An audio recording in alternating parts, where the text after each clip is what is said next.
Boa noite a todos. Sejamos bem-vindos mais uma vez em nossa casa de oração nessa sexta-feira. Nós agradecemos a presença de todos e com muita alegria recebemos a todos em nossa casa, todos aqueles que se disponibilizaram neste dia para estar junto com Cristo, estarmos em união, em comunhão com os pensamentos de Deus nesse instante. Há muito tempo, a espiritualidade amiga tem preparado essa casa, este ambiente, o salão então do passe, para recebermos todos que aqui estão, encarnados e desencarnados, nessa esfera espiritual. E antes de fazermos a nossa prece, eu gostaria de fazer uma pequena leitura de Paulo em Éfesos, onde ele diz: portanto, abandonem a velha natureza de vocês, que fazia com que vocês vivessem uma vida de pecados e que estava sendo destruída pelos seus desejos enganosos. Convidamos a todos a fechar os seus olhos neste instante, rogar ao Mestre Jesus a sabedoria e a alegria de estarmos aqui em união. Deus, que neste pequeno instante sejamos aqui abençoados e iluminados, recebendo do alto a vibração de amor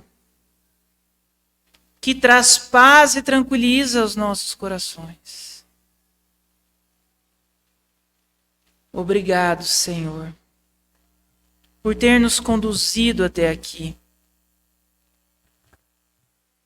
Que nesta noite nós consigamos encontrar aquilo que buscamos, o alívio e o conforto, e que assim seja. E hoje então gostaria de dividir com vocês, ficou sobre minha responsabilidade fazer a palestra de hoje, então. E eu escolhi esse tema para nós debatermos e estudarmos juntos, que é um tema baseado no Evangelho segundo o Espiritismo. Evangelho segundo o Espiritismo tem um capítulo em que ele se chama que é preciso para ser salvo, um item, que é baseado, por sua vez, em um texto, em uma narrativa de Jesus, que fala-se então sobre a salvação. Jesus, naquele texto, como nós vamos desenvolver aqui, ele fala sobre salvação e ele traz para nós um manual, vamos dizer assim, desta então salvação. Por isso o Evangelho segundo o Espiritismo vem trazer o que é preciso para ser salvo, trazendo discussões e reflexões para nós nestes instantes. E é importante aqui deixar claro que nós vamos trabalhar o caminho, o que é preciso, e trabalhar também essa salvação. Porque Jesus coloca no Evangelho um tipo de salvação para a linguagem daquela época, e nós vamos interpretá-la. Mas muitos ainda acreditam que basta nós crermos em Deus ou crermos em Jesus, que nós já estamos então salvos por acreditarmos em Deus e em Jesus. Isso sem crítica alguma a qualquer pessoa que tenha essa crença. Isso é o pontapé inicial. Sim, crermos em Deus, no seu Deus, cremos também em Jesus, que traz o caminho, a verdade, a vida para nós, nosso modelo e guia. É sim o caminho para essa salvação. Mas só eu acreditar, ainda é muito pouco. Porque eu posso falar, eu acredito, né? Imagine que uma pessoa que vai fazer uma prova, eu pergunto para minha filha que vai fazer prova, assim, olha, você acredita que você vai sair bem na prova? Ela, sim, pai, eu acredito. Mas será que ela estudou suficiente para sair bem naquela prova? Porque só acreditar que ela vai sair bem, pode ser que ela saia, pode ser que não saia. Né? Então, só acreditar que esse é o caminho para a salvação não basta. Mas é o início, o pontapé, acreditar. E o que é preciso então? Vamos começar do início dessa narrativa de Jesus, quando ele chama os seus discípulos e faz ali uma conversa falando sobre um reino e sobre um rei. E no Evangelho de Mateus, nós encontramos essa conversa, essa narrativa lá no capítulo 25, nos versículos 31 a 46. E a título de localização apenas, esse texto no Evangelho de Mateus, ele antecede o texto que vai falar ali sobre a Santa Ceia. Vai falar sobre a Santa Ceia, depois logo após a crucificação de Jesus. Então, a minha presunção, não tem nada certo sobre isso, é a minha presunção de que esse texto, essa narrativa, é um dos últimos momentos, vamos dizer assim, de Jesus ali.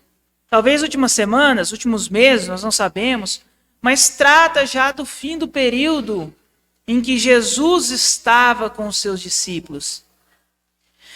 Então esse texto, quando nós lemos ele com calma, nós veremos que ele tem um tom também de saudade, né? É um tom saudoso de que Jesus ali conversa com os discípulos naquele momento. E Jesus começa assim, muito pequeno talvez, né? Mas quando vier o Filho do Homem, na sua majestade, e todos os anjos com ele, então se assentará sobre o trono da sua majestade. Olha que interessante esse versículo, né? Quando vier o Filho do Homem, quando estiver aqui com os seus anjos, quando a terra estiver aqui em um momento onde não haverá mais a maldade, a paz, a tranquilidade reinará naquele instante, porque nós estaremos em paz. Jesus coloca que ele estará aqui com os seus anjos, em seu trono, na majestade, na paz e na tranquilidade. Serão congregados diante dele todos os povos, e separará uns dos outros, como um pastor aparta dos cabritos as ovelhas. Então ele vai reunir todo mundo, vai juntar. Mas vai juntar para quê? Ele vai juntar para separar. Para separar. Separar uns dos outros, como o cabrito da ovelha. E assim porá as ovelhas à direita e os cabritos à esquerda. E então dirá o rei aos que hão de estar à sua direita: vinde a mim, benditos de meu Pai, possui o reino dos céus, que vos está preparado desde o princípio do mundo. Então Jesus, nessa primeira parte, ainda tem uma segunda parte que nós vamos ler, ele diz que existirá uma separação da população dentro do planeta Terra, a população planetária será separada. E uns, por algum motivo que ele ainda não explicou, porque ele só separou, vai falar que um vai para a direita e outro para a esquerda, e uns que ele separou, que ele coloca aqui, eis vocês da direita, aproveite o reino de Deus que está preparado desde o princípio. Então, esse local de paz em que encontrarão esses espíritos escolhidos, vamos dizer assim, por enquanto, por Jesus, será um lugar tranquilo e já está preparado. Ele vai acontecer. Isso é certo. Que teremos então um local de paz para alguns ficarem ali. E nós sabemos realmente que isso vai acontecer. Nós estamos passando, para aqueles que já estudam Espiritismo um pouco mais de tempo, por um momento de transição planetária. Nosso planeta está em transição. Ele está caminhando aí para deixar de ser um planeta de provas e expiações para ser então um planeta de regeneração. É a transição, é o caminho. E eu até coloquei um pequeno conceito rápido para relembrarmos, ou para quem ainda não tem o conhecimento, entender. O mundo de provas e expiações é um mundo em que o mal predomina, que ainda é o nosso mundo. É a atual situação da Terra. Razão porque aí vive o homem a braço com tantas misérias. Então é por isso que ainda nós temos tantos sofrimentos. Vivemos momentos de dores e sofrimentos no planeta Terra. Por isso disse de novo Jesus, a felicidade não está nesse mundo, porque a felicidade plena, livre, nós ainda aqui não encontramos. Nós sabemos, é fato. Tem um momento, em uma palestra que o Haroldo Dutra Dias diz, isso me marcou muito no dia que eu ouvi essa palestra, porque ele diz o seguinte: o homem no planeta Terra, ele vai sofrer em alguma área da vida. Isso é certo. Se não for num problema financeiro, é um problema amoroso, é um problema de saúde, é um problema de relacionamento, ou às vezes é um atrás do outro. Já percebeu? Você fala assim, nossa, quando me livrei de um, tem outro. Por quê? Porque é o estágio. Nós não viveremos um gozo pleno de felicidade. O que nós viveremos, o que nós estamos aprendendo no planeta Terra, é vivermos em felicidade, momentos felizes, enquanto nós passamos por essas dificuldades. Nós estamos aqui estudando, engatinhando nessa filosofia cristã, onde Jesus tem mostrado para nós que, olha, esse sofrimento é necessário, tem um motivo, então não se deixe abalar com ele, siga em paz consigo mesmo, acolha e tenha tranquilidade, mas o mal predomina. Enquanto vivemos um planeta de prova e expiação, é necessário essa situação. E assim já é há muito tempo. Eu aprendi recentemente, fazendo uma pequena leitura, um pequeno estudo. Até então, eu imaginava que o único Pitágoras que eu conhecia era do Teorema de Pitágoras, lá da matemática. Mas Pitágoras também foi filósofo e tinha uma escola de Pitágoras. E essa escola, aqueles que seguiam, então, Pitágoras, acreditavam na reencarnação. Já lá atrás, acreditavam na reencarnação também.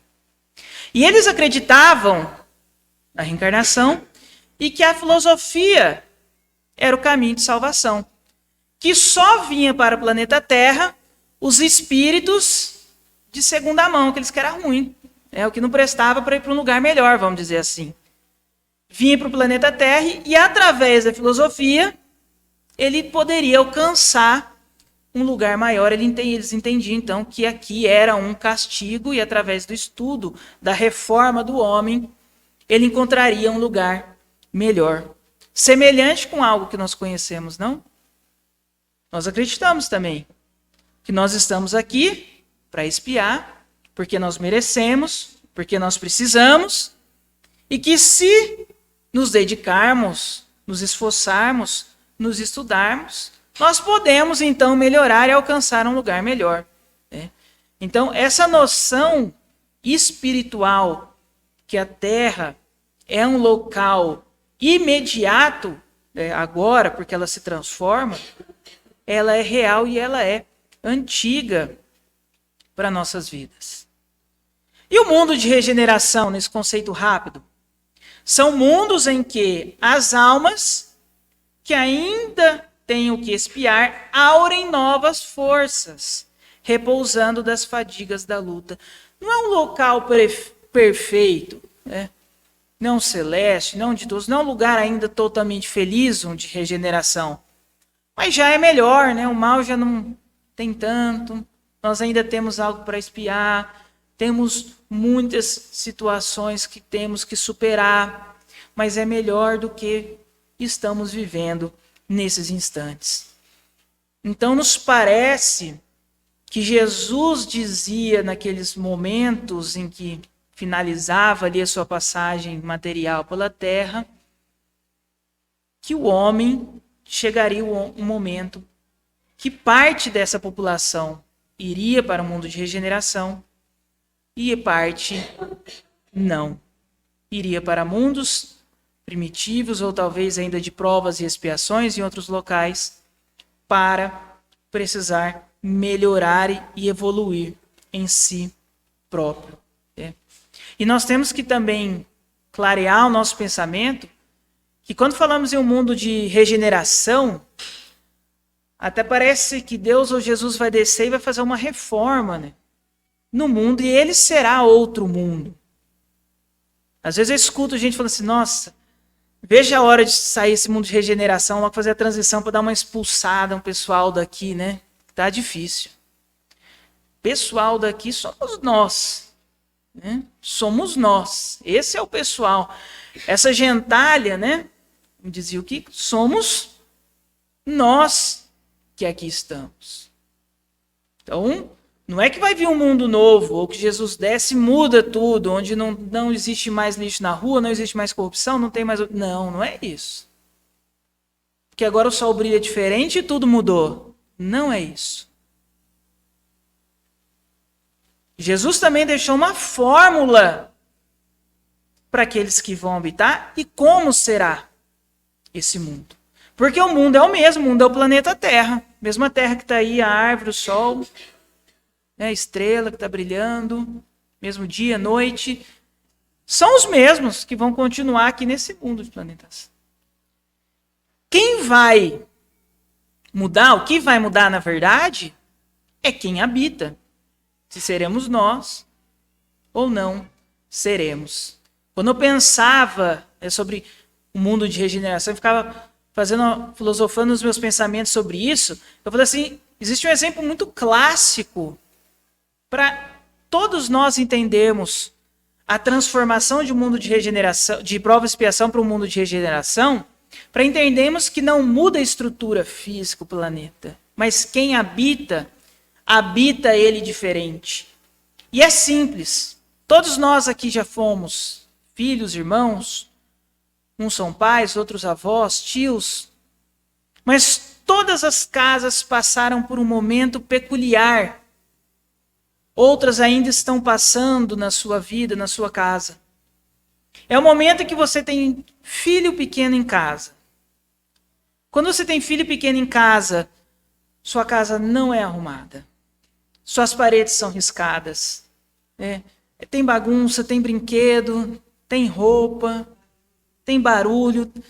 Tudo está acontecendo, que tem dia que você entra nela e fala assim, nossa senhora, será que o vizinho me aceita? Deixa eu ver, porque está um caos. Mas conforme essas crianças vão crescendo, se educando, aprendendo, as coisas vão melhorando.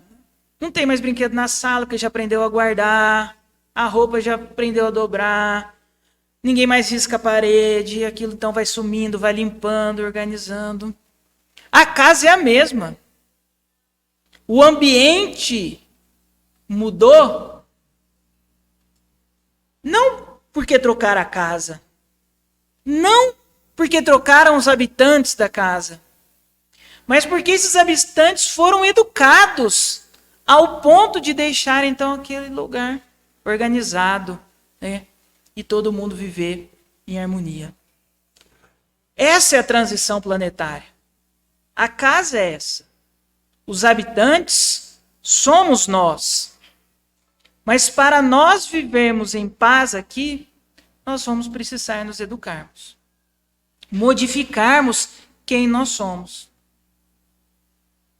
Então Jesus dá também essa narrativa.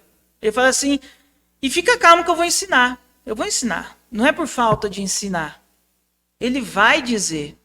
E ele vai dizer como pai, como mãe, como vó, vai dizer mais de uma vez, né? Só parece que vocês não entenderam. Aí ele falou lá no Evangelho, né? Mandou gente antes, falou agora. Aí depois fala assim, não entenderam, manda o Espiritismo, e aí nós não estamos entendendo ainda. E discutindo. Mas ele ensinou. Que é a nossa segunda parte da leitura. Quando Jesus então começa, para aqueles que foram salvos na sua conversa. Porque tive fome e deste-me de comer. Tive sede e deste-me de beber. Era hóspede e me recolheste. Estava nu e cobriste-me. Estava enfermo e visitaste-me. Estava no cárcere e viestes me ver. Então lhe responderão os justos, dizendo, Senhor, quando é que nós te vimos faminto e te damos de comer, ou sequiosos e te damos de beber? E quando te vimos hóspedes e te recolhemos, ou nu e te vestimos, ou enfermo, no cárcere e fomos te ver? Falaram, Jesus, ficou doido. Quando que isso aconteceu? Que ele está falando que nós fizemos isso para ele? Respondendo o rei, lhes dirá, na verdade vos digo, que quantas vezes vos fizestes isto a um destes meus irmãos mais pequeninos, a mim é que fizestes. E antes de comentarmos, vamos para que ele continua. Então dirá também aos que hão de estar à esquerda, apartai-vos de mim, malditos, para o fogo eterno que está preparado para o diabo e para os seus anjos. Porque tive fome e não me destes de comer. Tive sede e não me destes de beber. Era hóspede e não me recolhestes. Estava nu e não me cobristes. Estava enfermo e no cárcere e não me visitastes. Então eles também lhe responderão, dizendo, Senhor, quando é que nós te vimos faminto, ou sequiosos, ou hóspede, ou nu, ou enfermo, ou no cárcere, e deixamos de te assistir? Então responderás dizendo, na verdade vos digo, que quantas vezes fizestes, deixaste de fazer, a um destes pequeninos, a mim deixastes de fazer. E irão estes para o suplício eterno, e os justos para a vida eterna. Isso é tão interessante a fala de Jesus, porque nós percebemos aqui que ele diz que daremos ele ao auxiliar o próximo. Mas não é só isso. Não é só isso. A humanidade, nós espíritos que aqui estamos reencarnando por muitos e muitos anos, nos apegamos a tentar agradar a Deus e agradar a Jesus fazendo coisas para Ele. Assim, nós precisamos fazer isso para Deus. Preciso fazer isso para Jesus.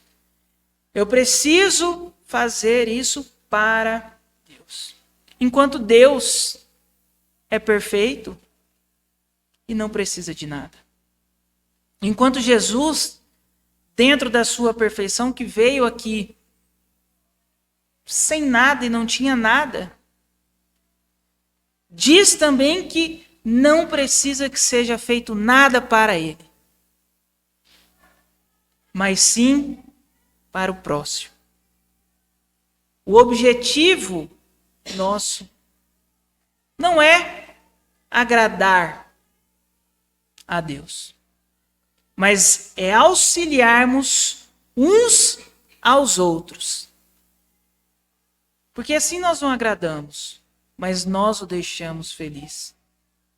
Felizes ao ponto de nos auxiliar e no futuro reservar para nós um lugar melhor. Então é para o próximo o nosso objetivo. A rota que temos que seguir é para ele. É o próximo, auxiliando. Nada entregue a Deus nesse instante, mas ao próximo. É ele que diz.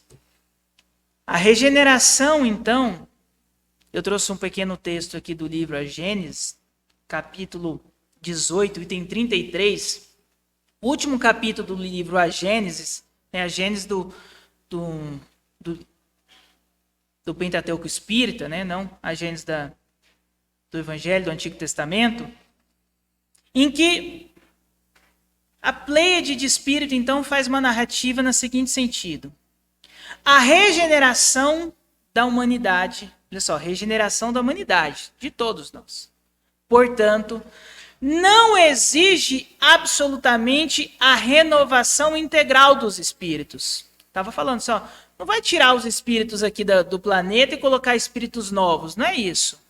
Vai acontecer de alguns saírem, outros novos chegarem, mas não é assim totalmente. Basta uma modificação em suas disposições morais. É o processo educativo. O futuro nosso, o futuro da humanidade, que alavanca e avança para um planeta de regeneração, então, está intrinsecamente ligado à condição moral de cada um de nós. É a minha condição. Eu preciso mudar. Jesus já disse, tem um lugar lá à frente melhor. Mas você precisa passar por essa prova aí primeiro. E a minha condição moral ela é modificada. Ela é consequência de como eu passo, então, por esse momento de prova, que daqui a pouquinho nós vamos falar. Assim, nem sempre os que voltam são outros espíritos. São com frequência, os mesmos espíritos, mas pensando e sentindo de outra maneira. Nós vemos aqui que eles acreditam em nós. Falam assim, não vamos trocar vocês aqui. A casa está aqui, está para vocês que estão aí. Vocês vão ficar. Só precisa melhorar. E eu acredito que vocês podem, pensando e sentindo de outra maneira. A humanidade tem realizado, até o presente, incontestáveis progressos.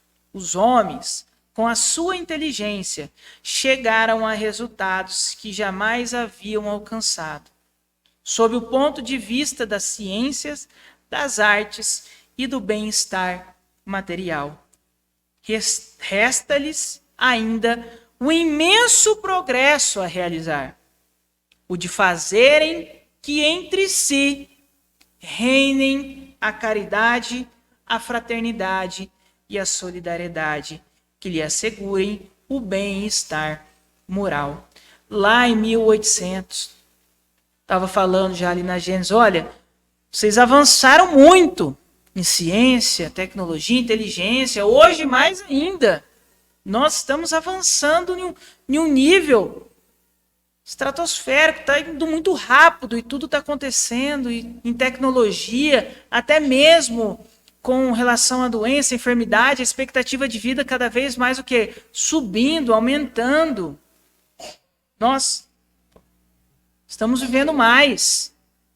que temos melhorado a alimentação, estudos de hábitos saudáveis, a medicina, doenças que antes dizimavam, hoje não nem acontece nada, né?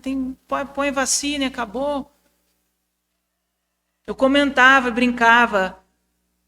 Estou prestes a fazer 34 anos no mês que vem. 30 anos atrás, lá com meus 4 anos, sofri 7 dias seguidos coçando com catapora. Né? Hoje não tem vacina, não tem criança com catapora. Acabou isso, né? De ficar mergulhando em água e passa talco, passa isso, passa aquilo. Benze para ver se sara, não sara. Não tem. Coisa simples. Nós estamos avançando, nós estamos progredindo. Então, quem falar que o mundo não está progredindo, não, nós estamos. O que nós precisamos melhorar a nossa condição, então, moral. Fazer que reine em nós a caridade, a fraternidade e a solidariedade. Em resumo, a nossa localização no futuro está condicionada em nossas respostas às necessidades humanas. Nós precisamos, então, praticar o perdão. Mas o perdão sincero, o perdão real, o perdão das pequenas falhas das pessoas que convivem conosco no dia a dia. Então, lá próximo da gente, lá na nossa casa, o cônjuge, o filho, o pai, o irmão. Às vezes é difícil perdoar quem está mais próximo, mas é porque se está próximo e se está difícil, é porque nós precisamos perdoar mais ainda, então. Esse é o perdão. Tolerar o defeito do próximo. Tanto que é difícil nós nos tolerarmos, né? Nós temos as discussões dentro da sociedade, pega numa sociedade micro, a casa de cada um. Por quê? Porque nós temos dificuldade de tolerar os defeitos do outro. Manias, vícios, um que deixa o copo no chão, um que não põe na pia, outro que não faz isso, um que não... E assim nós vamos discutindo, desgastando o dia a dia, por ausência, às vezes, de tolerância a essas pequenas ações. E são muitas vezes pequenas ações com grandes consequências. Nós pegamos um jornal e assistimos e vimos. Vizinho mata o outro porque colocou o lixo na lixeira do vizinho. Ao ponto de não tolerarmos mais o outro. De não tolerarmos o outro porque ele gosta da cor diferente da minha, que ele pensa diferente que eu, porque ele tem opção sexual diferente da minha, porque torce pelo time diferente. Isso eu nunca não consigo me conformar no negócio. De alguém atacar o outro em razão de um time de futebol. E nós temos visto isso semanalmente, situações desse ponto. Não tolerarmos. Acho que é o principal. Agir com bondade antes das dificuldades. Nós temos também algumas dificuldades em agir com bondade antes das dificuldades, porque eu vejo uma dificuldade, eu quero logo é o quê? Tirar ela, né, de mim. Falar, não, isso aqui não. Eu até aceito, às vezes, no início, mas falo, não aguento mais, não quero, mas não tenho paciência, não estou agindo com bondade. Ter paciência e aceitar os desígnios de Deus. Esse aqui também é difícil, ter paciência e aceitar os desígnios de Deus. Porque na maioria das vezes, nós, pequeninos que somos, nós achamos que Deus está errado. Porque acontece alguma coisa na minha vida e eu faço, mas por que eu, Deus? Já comecei a questionar, já estou errado. Vou questionar mesmo, Deus. Por que comigo? Logo comigo? Tinha que acontecer comigo? Será que eu preciso disso tudo mesmo, Deus? Eu acho que Deus deve olhar e falar assim, olha, realmente, Luiz Guilherme, você viu que eu não via. Você está certo, você é mais inteligente que eu. Vamos mudar isso daí. Vamos ter vergonha, né? De questionar Deus a esse ponto e a sua inteligência no que acontece. Nós precisamos ter mais a paciência de Jó não só como um ditado, né? Tem uma paciência. Não. A paciência real de Jó. Tá bom, Deus. Se é o que eu preciso, que eu tenho, vamos seguir. Vamos continuar. Se esse é meu desígnio, se essa é a minha instrução, se essa é a necessidade que eu tenho imediata, que o Senhor decidiu por mim, então eu vou seguir. Atingimos a maturidade espiritual. Não é assim? Quando criança, nós reclamamos com os pais. Por que meu pai não deixa eu fazer nada? Né? Quando adultos, nós falamos, graças a Deus, meu pai não deixou eu fazer aquilo que eu queria fazer, que era uma besteira. Isso é maturidade. Atingir, então, a maturidade espiritual é isso. Fala assim, olha, graças a Deus, Deus tem feito isso. Com certeza tem me mantido longe de outras coisas piores que poderiam me encrencar muito mais. É difícil. Leva tempo. Porque da criança para o adulto maduro tem ainda a adolescência, que é conturbada, né? Nós estamos aí nessa conturbação de revolta. Hora aceita, hora não aceita, hora duvida, hora desacredita de tudo, e hora acredita em tudo, hora chora, hora ri. Períodos conturbados de transição. Não julgar a ação do próximo. Também necessário, né? Acolher o erro e não julgar, não divulgar, não espalhar o erro que o próximo tem cometido, a não ser que seja para auxiliar. Essa frase é tão profunda para nós que Emmanuel, do seu jeito carinhoso, escreve uma mensagem através da psicografia de Chico, comentando essa fala de Pedro, o que eu tenho, isto eu te dou, que é um tapinha na nossa cara. Porque ele diz o seguinte, Emmanuel, quase sempre a lei humana se dirige ao governado nesta fórmula. O que tens, me pertence. Pedro diz, o que eu tenho, eu te dou. Eu digo, o que eu tenho é meu. É meu. Meu tempo é meu, porque eu tô cansado, preciso descansar, eu fazer minhas coisas, resolver os meus problemas. Meu dinheiro é meu. Tem que resolver minhas coisas também. Primeiro eu. Minha casa, meu carro, minha vida, minha saúde é minha. E o próximo? O problema é do próximo, né? O próximo, ele está lá tentando também. E eu, às vezes, até tenho piedade desse próximo. E tenho uma grande ideia. Vou dar para o próximo o que eu tenho? Não. O que me sobra. O que me sobra, eu dou para o próximo. Eu dou. O dinheiro que me sobra, eu dou. A roupa que me sobra, eu dou. O tempo que me sobra, eu dou. Eu escolho o momento em que eu não tenho, então, nada mais para fazer e dou esse momento, vou fazer alguma coisa para o próximo.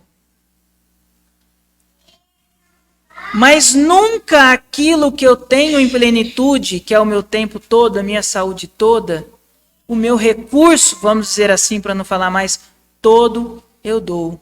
Mas só o que me sobra. Não sou eu que estou dizendo, só estou contando o que eu li. Emmanuel. O cristianismo, porém, pela boca inspirada de Pedro, assevera aos ouvidos do próximo: o que tenho, isto eu te dou.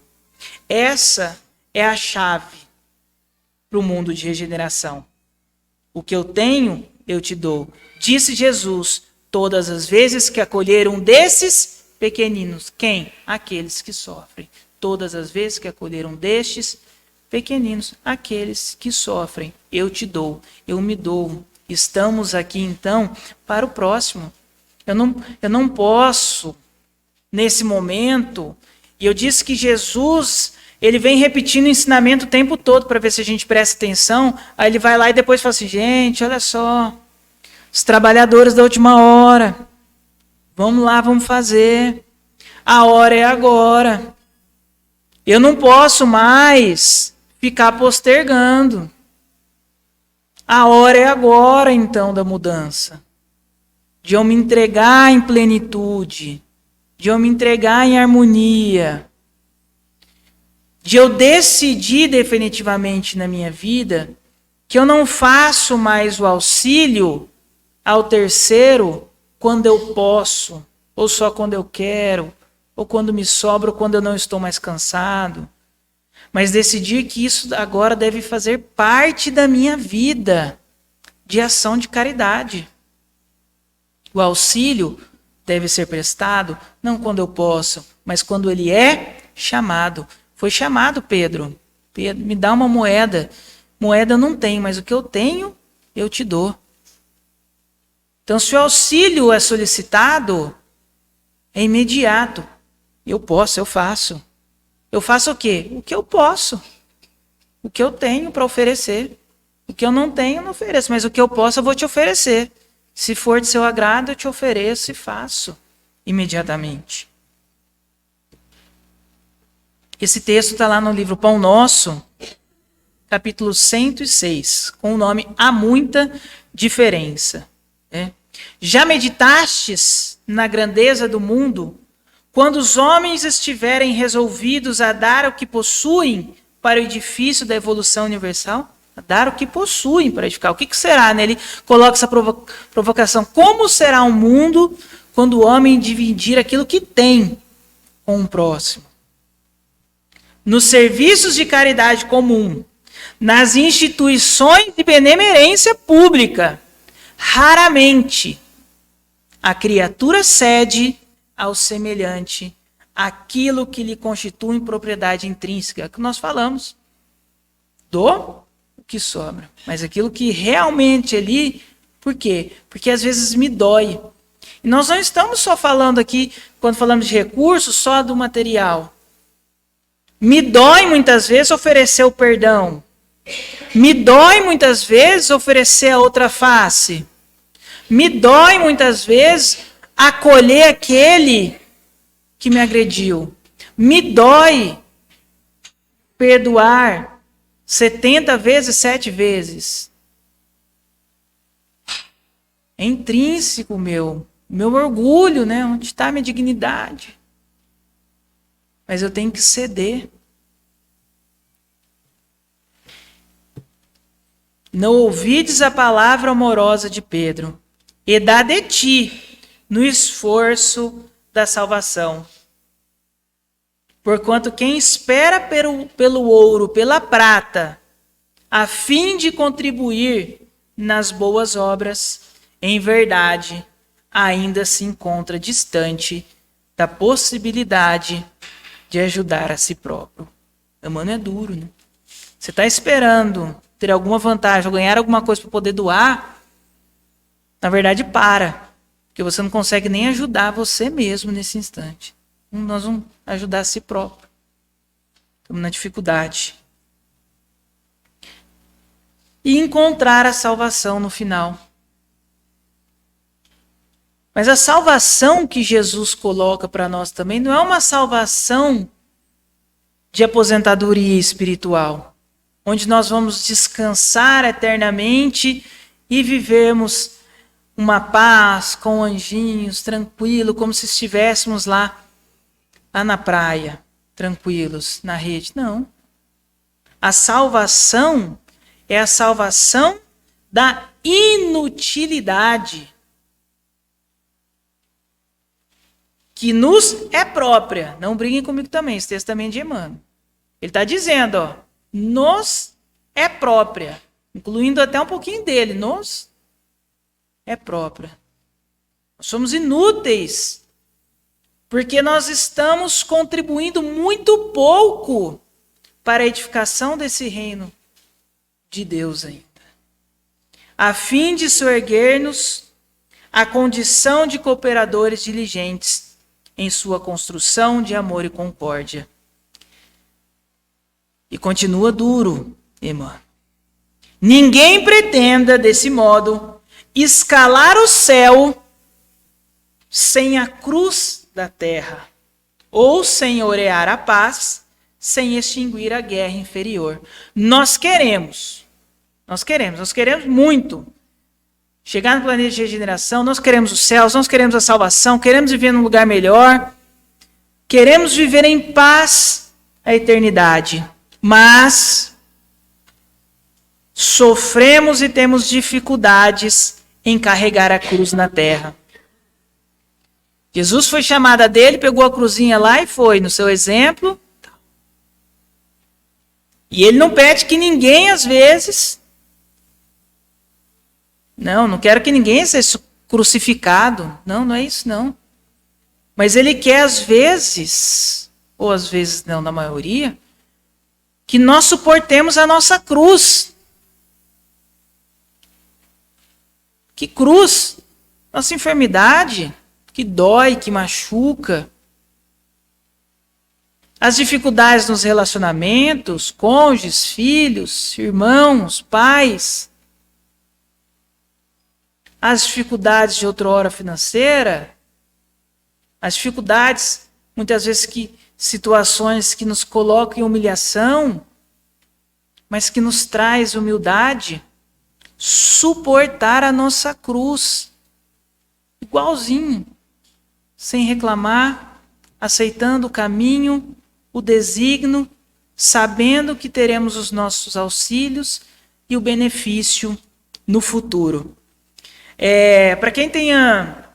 Eu acho que hoje a turma da minha esposa, da Tuane, na evangelização, é de 3 a 6. E eles estão estudando algumas questões da Boa Nova lá, e hoje eles vão fazer uma atividade interessante sobre a questão de tolerância e suportar a cruz. Suportar aquilo que Jesus propõe no momento de prova e expiação para um caminho de salvação.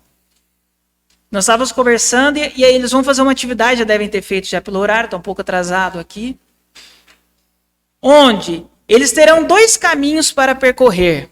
2 atividades, vão ter que desenvolver 2 atividades. A primeira atividade é muito fácil. E no final dessa atividade vão ganhar uma balinha. A outra atividade é muito difícil. Mas quem cumprir vai ganhar 10 balinhas. 10 vezes, né? É uma boa recompensa. Uma boa recompensa. Só que é uma atividade mais elaborada. Vai dar mais trabalho. Talvez alguns, vou perguntar para ela depois, podem querer desistir no meio do caminho, ou desistiram, ou precisaram do incentivo para dar uma continuada ali, mas estão aprendendo, pequenininho da sua forma ali, a tolerância, e que o sacrifício trará uma recompensa no futuro. E nós somos essas criancinhas também. Às vezes um de nós já entendeu, às vezes outros precisam do incentivo, às vezes outros vão ter que repetir, outros também irão desistir no primeiro momento, mas talvez no segundo faça o que tem que fazer. Isso porque cada um está no seu momento de evolução. Ninguém vai ser julgado. Mas todos nós estamos aprendendo que com base nos nossos sacrifícios, na nossa cruz, nós alcançaremos algo melhor então no futuro. Se quisermos, pois, a posição de tutelados do Cristo, busquemos servi-lo na pessoa do próximo, na convicção de que somente assim formaremos ao seu lado a sublime vanguarda, na vanguarda sublime da luz. Servi-lo na pessoa do próximo. Nós não precisamos entregar nada para Deus, nada para Jesus. Não precisa falar assim, nós estou fazendo essa obra aqui para Deus. Será que Ele vai ficar feliz? Nós não precisamos entregar nada. Existe uma história interessante, Davi, o rei Davi, está lá no Velho Testamento, em que naquele momento Davi era rei e via então que as pessoas tinham uma tenda e era cultuada ali naquela tenda o Deus. Deus era cultuado ali naquela tenda. E todo mundo ia para aquela tenda no deserto, mas era uma tenda muito precária. Imagine uma tenda hoje no deserto, essas nossas, né, que arma rápido, bonitona, fácil, que prega, vai ser difícil. Imagine uma tenda naquele momento, então. É dificuldade. E Davi, então, pensava, falou assim, claro, eu vou fazer algo para Deus. Eu vou construir um templo. Não vai, Deus. Você acha que Deus quer ter tenda? Eu vou construir um templo para ele. E o amigo dele, conselheiro, vê aquilo, chega para Davi e diz, Davi, você acha mesmo que o que Deus quer é um templo monstruoso, gigantesco, para caber todo mundo, forte, firme? Você acha que realmente Deus quer isso? E Davi diz, pensando assim, me questionando, eu acho que não. Porque Deus quer que nós construamos templos em nós, salvando e acolhendo uns aos outros. E nem pede que nós sejamos o novo Divaldo, o novo Chico, a nova Madre Teresa, nada disso. Não pede nada, não pede que nós vamos para a guerra salvar a ordem, nada. A nossa cruz é pequena aqui, ó.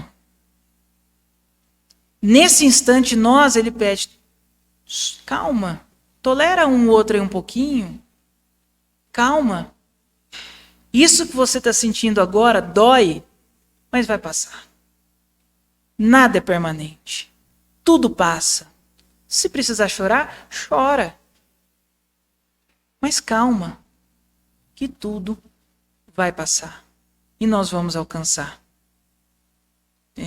Essa é a mensagem que nós trazemos do Evangelho de hoje para nós. A salvação, ela vai chegar para todos. Mais rápidos, menores. Mas nós precisamos suportar a nossa cruz e entregar o nosso melhor ao próximo. O compromisso que temos, todos nós temos esse. E nos entregarmos em paz, em inteiro. E como eu sempre digo, eu não espero que nós saiamos daqui transformando o mundo na noite de hoje, mas que nós saiamos vibrando esta mensagem do Evangelho. Para que nós nos transformemos de forma lenta, porque a transformação segura é aquela que acontece num terreno seguro, calmo, evolutivo, passo a passo. Reconhece-se o verdadeiro espírita pelos esforços que ele faz em melhorar a si mesmo. Nem é melhorar, é se esforçar. Que nós possamos então nos esforçarmos e meditarmos no Evangelho que Jesus trouxe há tanto tempo para todos nós.